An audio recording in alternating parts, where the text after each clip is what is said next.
Hi friends, welcome back to my channel. My name's Jack, this is Jthbooks, and it is time for the February wrap-up. I had to think what month it was then, but yeah, it was February. So February, it's been and gone. It absolutely flew by, and I won't, keep going about it, but at the beginning of February, I was quite unwell, so it really slowed my reading down, but I did manage to read 8 books this month. But the first one took me like nearly 2 weeks to read because I just wasn't reading. All I was doing was watching TV. I watched a Korean drama. I don't know if any of you have seen it. It was called My Liberation Notes. And basically I wasn't feeling well and I just couldn't sleep. And it was so boring. It was putting me to sleep. But then suddenly I got into it and it was like 2 o'clock in the morning. I was still sitting up watching it. But I didn't really like how it ended. It was too many, the times confused me. But you're not here for Korean dramas. But if you have watched that one, let me know. I've just started a new one, which I'm very much enjoying, much more than My Liberation Notes. So, but like I said, I did manage to read 8 books this month, and the first one was Bisexual Men Exist, a handbook for bisexual, pansexual, and M-spec men. Now, this is my non-fiction for the month, and I gave it 3 stars.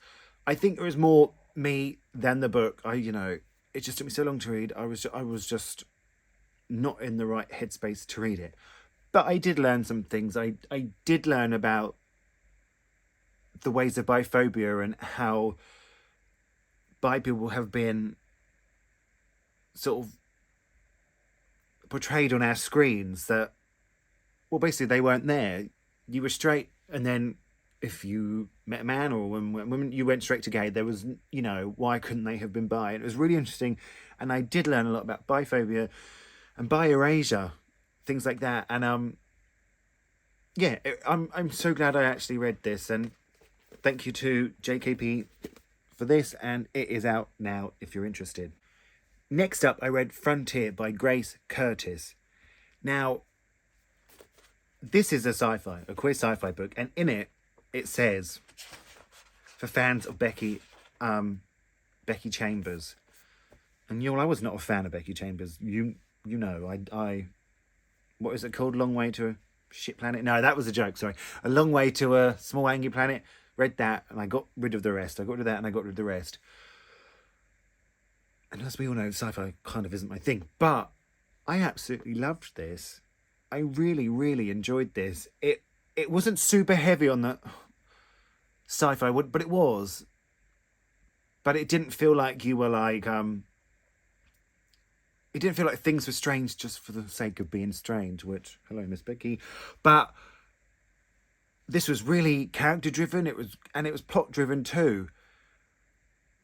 But you sort of follow this character who is on Earth now. Like they've, the I can't remember her name. Well, it was because she had many different names. But basically in this book you have, most people have left Earth, and the people that have stayed are super, super religious. And I can't remember the name of the Gaia, maybe, is their god. I can't quite remember. But she is on Earth. You don't know why she's on Earth. And all we know is she is looking for her lost love. And then you sort of see her journey, but through the different characters she meets along the way. So they call her different names, and for a while I'm like, oh, is this the same person? But it really was, and it was so good. I loved seeing how you would find out more about her through each character, and just this longing to get back to her love. And then you find out how they came to Earth at the end, and what their relationship was like. And I absolutely loved it. I thought it was really brilliant. I gave it it was like a 4.5, 4.75. I was enamored with it, really. I was taken a lot by surprise, and I'm so happy I read this. And I'm pretty sure it comes out in March. I'm pretty sure it's the 9th of March. I can't remember. Look, it's March. It says March. And this is Dilfer's first book, and I thought it was brilliant for a debut novel. And I wish it was a series, because I would read more. I really enjoyed the characters, and I really enjoyed the story. And it was just so interesting. It was so interesting, and I loved I loved the way it was plotted and paced. Thank you for giving me the sci-fi book I needed. Thank you to Hodder for this copy as well. It comes out either now or it might be Thursday. I've got a feeling it's the 9th, but I don't know why I would think that. But I also have seen it in the picture from Gaze the Word bookshop. Out soon or now. So next up I read Sounds Like Fun by Bryan Moriarty. Now in this we follow Owen, who is in a relationship with Rich, and they've been together a while, and you know, in Owen's eyes they're happy, and then Rich brings up the idea of having an open relationship, and it causes a little bit of chaos in their relationship, and it all goes on from there, really. I don't want to say too much because I don't want to spoil it for you, but what I will say was, it was 5 stars for me, y'all. It was 5 stars. I absolutely loved this. I loved the exploration of open relationships, and if it can work for a certain couple who hasn't had it from the beginning. I loved the character of Owen. I thought he was just a brilliant character to follow. And I also like, you know, listen, he worked in a little cafe, like I work in a little cafe. He sort of had dreams of like opening a bookstore / cafe. Hello, I would love to do that. I talk about that all the time at work. And I just really connected with it. It made me laugh. It made me... I don't want to like give too much away, but it made me long for, you know, certain things to happen without... I haven't felt that in a long time about 2 characters. I was like, yeah, come on. I would like to remember the man's name, the other man. I never will remember his name. And there's a character of James in Hit that I really enjoyed, and I absolutely loved this. I thought it was like a real sort of slice of life novel, and I loved it that while it is light-hearted and fun novel, and it did make me laugh, there was sort of real character depth and growth and realising what one wants and one deserves, and I just really enjoyed it. I really, really enjoyed it. I called it like the little queer book of my dreams because it was nice to relate to a character. I will say, if you read this, and I've just said I relate to him, he got crabs at one point. I've never had crabs, okay? So don't take it too literally. But it was just nice to sort of see someone... Well, I'm single and probably will always be. But to see someone kind of like me in a book, you know, just trying to figure things out and sort of working in the same job. It was just nice. I guess I just really, really connected with it, which, you know, is always a good thing to find in a book. It is out March 31st from Hodder. Hodder, smashing the queer books. But yeah, so pleased I read this. I loved it. 5 stars. Now, the next book I read was your choice, the book you chose for the month. And I just want to say, the read and vlog for this month is happening. It's happening today. So I'm doing that today. And if you have any books that you think I would like or you want me to read, comment down below. And, you know, if I own them or they sound interesting, I'll pit them against each other like I do and let you guys choose. You know, if you have any suggestions, I will gladly take on your suggestions of the books that I should pick and then you guys vote for. I will gladly do that. That'll be very fun for me. So, yeah, that was just a quick insert because I wanted to say that. But, like I said, now it is the book you guys chose. And I have to say, it was the choice between Lanny by Max Porter or The Deloriad by Missouri Williams. I think that's correct. And not, you know, it was the least enthusiastic you've all been. You all like, oh, well, I thought, well, chose bad books for you this time. But the one that won was Lanny by Max Porter. Now, in Lanny, it is told in 3 parts. The first part you have Lanny's mum, Lanny's dad, and a man called Pete. And you only really see Lanny, you see Lanny through their eyes. You don't never get Lanny's perspective. And it's also it's told of a spirit by,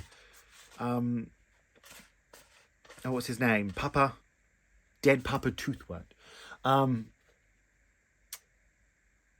Dead Papa Toothwort sort of resides over the town, and you sort of hear him waking up and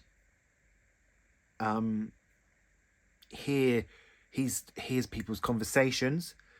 And I'll show you how it's done in the book, because it is quite clever. Oh, look, I won't be able to find one now. Can you see that? Can you see how that's like done? His is like him telling his story, waking up, and then you get the fragments of the people he can hear. So it was really clever, and you get like little snippets of people in the town. But yeah, so in part one we hear from Lanny's mum, Lanny's dad, and Lanny starts taking art lessons from this man called Pete, who is a gay man and sort of a famous artist, but sort of has become a bit recluse, and he teaches Lanny art. And they all sort of discuss how unique and I can't think of the word, Lanny is, and I thought he seemed quite sweet, to be honest. And I thought part one was fine, and then you get into part two where all the perspectives go, and you just get oh, that must be part one.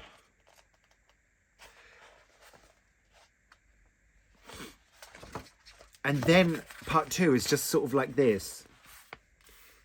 And there's no perspectives. It's just sort of everyone in the town talking. And I thought it was absolutely brilliant. I loved how the collectiveness moved the story on as a whole. I loved how, like, the people's opinions of what's happened, because at the end of part one, Dead Papa Toothworth spirit sort of comes back for a couple of hours, and like the mum, the dad, and Pete can feel it, but no one knows what it is. And then Lanny has disappeared, and I won't say any more than that. And but how the investigation happens, and you just hearing little fragments of it through each, like, you know, hundreds of people in the village, I thought was really, really brilliant. I flew through section 2. I couldn't put it down.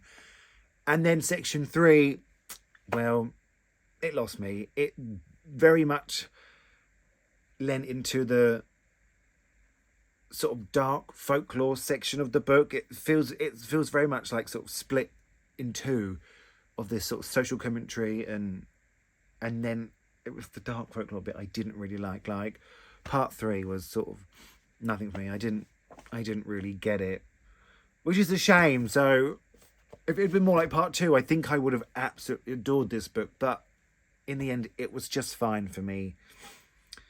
And I know people say the writing is spectacular. It wasn't bad, but I didn't feel, you know, when I think of beautiful writing, I sort of think of, like, I don't know, like Girl, Woman, Other by Bernardine Evaristo, or Still Life by Sarah Winman. They just really, or Open Water by I can't remember his name, but they just sort of evoke something. This didn't really evoke something to me, but I do seem to be a bit in the minority. Like, I know people love this, so for me it was fine. It was probably like a 3-star, I think I gave it.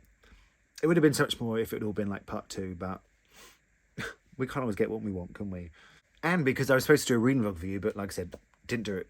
Well, I didn't read those books that I said I was going to read. There's 5-star predictions, so I sort of had the rest of the free month. So I sort of just picked up some things that I wanted to read for a while. And first up was Olivia Wenzel, 1,000 Calls of Fear, translated from the German by Priscilla Lane. Now, in this, we follow a young woman who sort of just looks at her life, but sort of as a series, sort of her life at times when serious things happen, like when Donald Trump is elected president, or when the Berlin Wall comes down. And it just looks at what it means to be a bisexual woman and a mixed race woman, and it says some really important things, and it's sort of told, I keep showing you books today, I don't know if this is a good thing or not, in an interview style, but she's interviewing herself, and I like the fact that she would sort of ask herself a question, not like, but you know, sort of thinking, it's very much her inner monologue, and she was asking herself, and then you'd sort of get a stock answer, and then, which maybe you'd give to someone you don't know that well, or you didn't want to say how you're really feeling. And then occasionally you'd just get these lines like written in italics that would give her true feelings, and you sort of get to know her that way. But I have to say, it wasn't my favourite. There were some things I did like about it. She kept talking about a bloody, I can't think what it's called, like a vending machine with sweets in it. She kept talking about it. And I just felt like I missed something. I thought, why do we keep coming back to this? But yeah, it wasn't my favourite of the month, I have to say. I thought it was going to be a bit better than it was. Yeah, no, it did look into her family and all things like that, but it didn't really engage me, this one, I have to say. It was probably like a 3, 2.5, 3. It wasn't my favourite. And then also I have tons of books, as you all know, but could I choose one? Could I pick books to read when this was happening? No. My TBRs are good sometimes. It gives you a bit of structure. But then I read briefly A Delicious Life by Nell Stevens. This was kindly sent to me by Picador. It came out June 2022. Bit behind. And some people are saying this is going to be on the Women's Prize long list, which is coming out tonight. So that's sort of why I picked this one up. And in this, we follow Blanca, who is dead. She's a ghost. She's been dead for many, many centuries. And she sort of stays in this charter house, and she's seen it go through many people. Once monks lives there, then it's been empty, then sort of families come and stay. And then we start the story when George and her, well, I guess sort of friends with benefits, and her 2 children move in. And I wanted to love this one much more than I did. When it was in the present is when I didn't like it as much. You get George's backstory and how she came to be in the in Mallorca, in sort of the abandoned monastery, and I really enjoyed her backstory. I thought that was really interesting, and that's when I was most gripped. And I also enjoyed Blanca's backstory and how she became a ghost, and what her life was like before that. But the rest of it, I didn't get it. I just didn't. I mean, there were some aspects I liked. I liked the, you know, George is very unconventional. She's a woman, but she, you know, a lot of people, as she walks around, think she's a man, especially for those times, how she dressed and how she acted. And I liked that character aspect, and I liked it was very sort of how she was treated and how the family treated, because they've come to this foreign land. They're not from Mallorca. But yeah, it was just when it was in the present, I found myself a bit bored. I don't know, like, and Blanca could get into their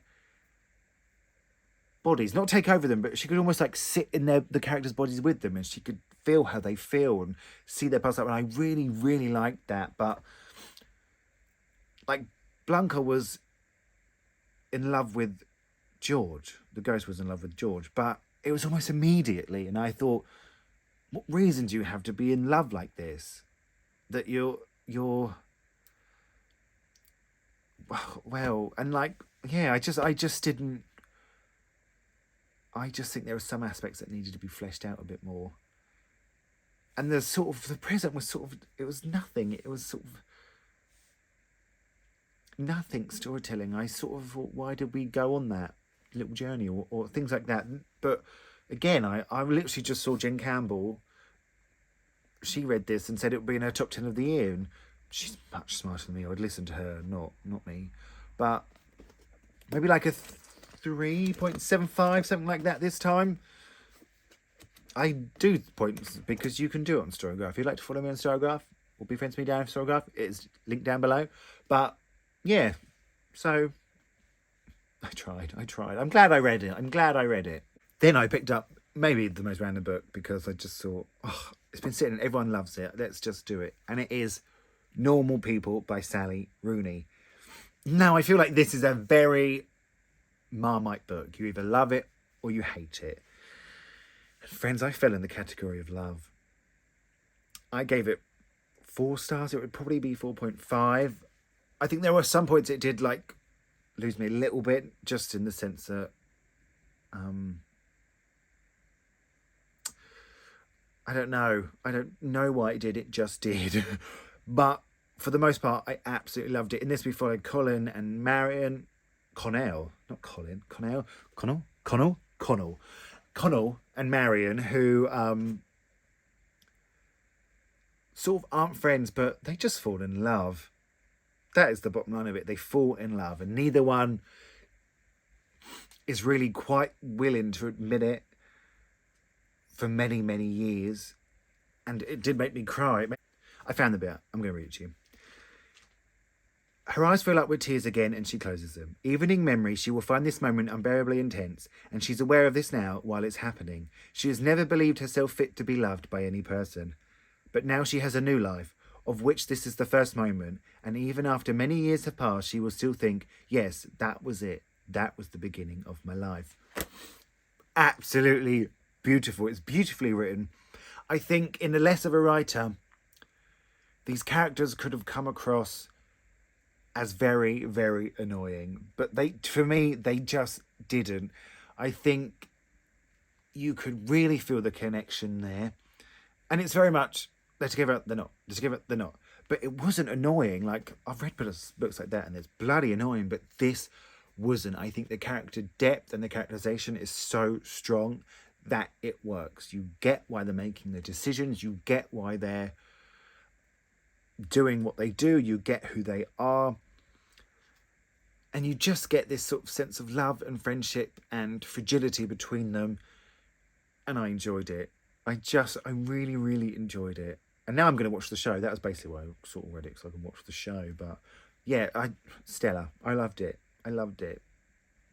And then I read, lastly, it was Nick and Charlie by Alice Oseman. I love Heartstopper. I was late to the party. I had to quickly read them all so I could watch the TV show. I loved this. It was so... Actually, it was a bit sad. Sometimes I sort of read a Heartstopper and I think it was maybe volume 4, which is... I can barely see the pages because of the tears in my eyes. But this was sad, but... And obviously, Heartstopper is a graphic novel, and I thought, I wonder how a novelization's going to be of this from Alice. But it just felt like the graphic novels. It was so, so lovely. It was so sweet. And I kind of feel like maybe you could read this after volume 5 comes out, which hasn't come out yet. But yeah, what's his name? Nick's leaving school and things like that. And it's just sort of them deciding whether they can do long distance. And it's just, and look, it did have pictures in. I didn't know that. Oh, another book I've shown you. But it did have pictures in, and I adored it. I probably gave it 4.75. It was probably 5. Well done. I loved it. I absolutely loved it. So that's it for me this month. I managed to read 8 books, which I'm pleased with, considering how the month started. Sort of a bit of a mixed bag, but mainly some ones I enjoyed. I mean, a couple of high 4s and 5s there, so I can't complain, can I? I feel like I gave quite detailed... Sometimes I feel like I'm not great at like the wrap-ups, and I'm just like, yeah, I liked it. So I tried to sort of tell you a bit about the plot and really, dive into... I don't know what's happening to me now. But so I hope you enjoyed the wrap-up. I hope you're reading something wonderful. Let me know if you've read any of these or you intend to, or, you didn't like them. We can have a chat. Like I say every time, you know how much I love chatting to you. And again, if you have any ideas for books you want me to read to put up for the TBR choices, let me know. Feel free to like and subscribe. You probably won't. I don't think I would. And hit the little bell so you know when my videos are coming. I really appreciate you watching. I really do. Thank you. And I will speak to you all really, really soon.